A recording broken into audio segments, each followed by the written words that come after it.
US, United Kingdom, and Australia have announced a historic pact in the Asia Pacific. Now, this is called the AUKUS Pact, and it's being seen as an effort to counter China's rapidly rising influence in that region.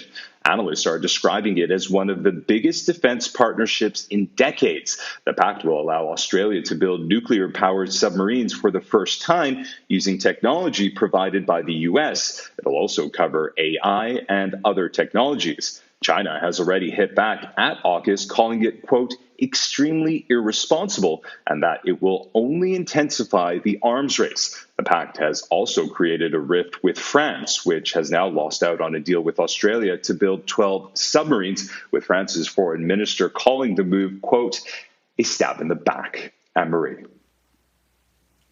Ooh, wow, Imtiaz, thank you very much. We're going to keep talking about that. The new pact that we just told you about doesn't explicitly mention China. The countries involved are pushing back against Beijing's military and technological improvements, though. So Ed O'Keefe is at the White House and joins us now to dig a little deeper into this topic as well as others. Ed, great to see you. So when I heard about this pact, I thought to myself, this is kind of what candidate Biden had been saying about how to tackle China.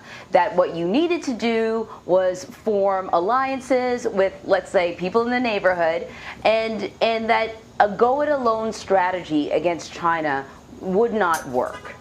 So let's talk about this initiative. The U.S., the U.K., and Australia countering China. What sort of message does it send? Does this, what I just said, does that make sense to you, that this is kind of part of the strategy that Biden had talked about before?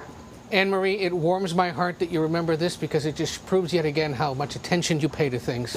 Yes, that is exactly what the president campaigned on during last year's campaign, the idea that you got to work a little more closely with China's neighbors, whether they like China or not, to try to counter its rise. This is all designed to put pressure on them in sort of a naval sense, because while China has been trying to take advantage or take control of most of the waters there in the Indo-Pacific, this announcement, while the White House won't explicitly say it, is in fact designed to sort of try to check China on the sort of game board of the globe around, and try to suggest that, you're not alone here in this part of the world, at least in a naval sense, and Australia's coming for you with these nuclear-powered submarines, not nuclear-armed. And it was notable that in their announcement yesterday, this three-way virtual announcement between the leaders of the United States, the United Kingdom, and Australia, they all said nuclear-powered but not nuclear-armed, because to do that would be to intensify the situation with China incredibly. I think the easiest way to look at what this is it's probably one of the most, it's certainly one of the earliest and a vivid example of what this president is trying to do in changing the nature of American foreign policy, shifting it away from that 20-year conflict in Afghanistan and the fight against terrorism, which most American officials agree we've got a good handle on at this point, and now worrying about the situation in China, countering them in every regard, whether it's military, economic, societal, political, whatever. And so this is exactly the kind of thing the president would prefer to be spending his time on when it comes to foreign policy. Interesting. All right, so let's move on to General Mark Milley. He's responding to some criticism he received after some revelations were revealed in an upcoming book. He's defending the calls that he made to his Chinese counterpart during the final months of the Trump administration. President Biden says that he's standing by the general, but the former president, of course, and President Trump, and also some lawmakers are criticizing his actions, some even calling it treasonous. Were his actions technically out of line for the position that he was in? That's certainly what's up for debate. I mean, I'm no military or constitutional expert, but you can see it now argued both ways by people on predictable sides of the argument. Here at the White House, they say, no, he was doing exactly what he should do by interacting regularly with leaders of other global militaries, especially China and Russia.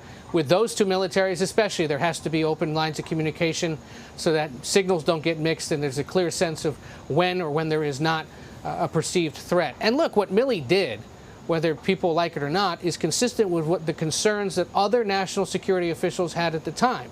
Some that worked here at the White House with him, plenty that worked over at the Defense Department and the State Department, at the CIA, and other parts of the government. That's been widely reported. What's different is that Milley has been so willing to be outspoken about it by virtue of speaking to authors of recent best-selling books to try to make clear the steps he was taking to make sure that something nefarious didn't occur. And I say Milley was speaking to him. We don't know for certain it was Milley himself, but certainly these conversations that have now been documented in at least 3 of these books about the last months of the Trump presidency contain the general's view of things. So clearly there was some kind of an understanding with the general and his people that it made sense for him to talk. And remember, this all comes in the wake of the fact that last summer 2020, when there was this situation in Lafayette Park here outside the White House, Milley was seen flanking the president and later admitted that he regretted doing that and he didn't want the military to be seen as part of anything that would suggest using the military against American civilians. So this is all part of his maybe PR cleanup act. Regardless, the president's standing by him. The Pentagon is standing by General Milley. Certainly the press apparatus here is as well, because they argue he was doing what someone in that position should do, which is to ensure that steps, extra constitutional steps, aren't taken by the president or by other aspects of the government that would put lives in jeopardy. So I should mention the book is called Peril. It's by Bob Woodward and Robert Costa. It is published by Simon & Schuster, and the important part, which is a division of Viacom CBS. So everyone knows. Full disclosure. So now on to the stuff that's happening now. That's past tense, or past chapter. The new chapter, President Biden is working to win over moderate Democrats threatening to stall his major social spending plan, a massive social spending plan. Is that September 27 deadline reachable at this point? Probably not. The White House and congressional Democrats won't say that, but it's not looking like that's going to happen because we don't have much text on paper yet. There are supposed to be some meetings tomorrow among House Democrats about the plans.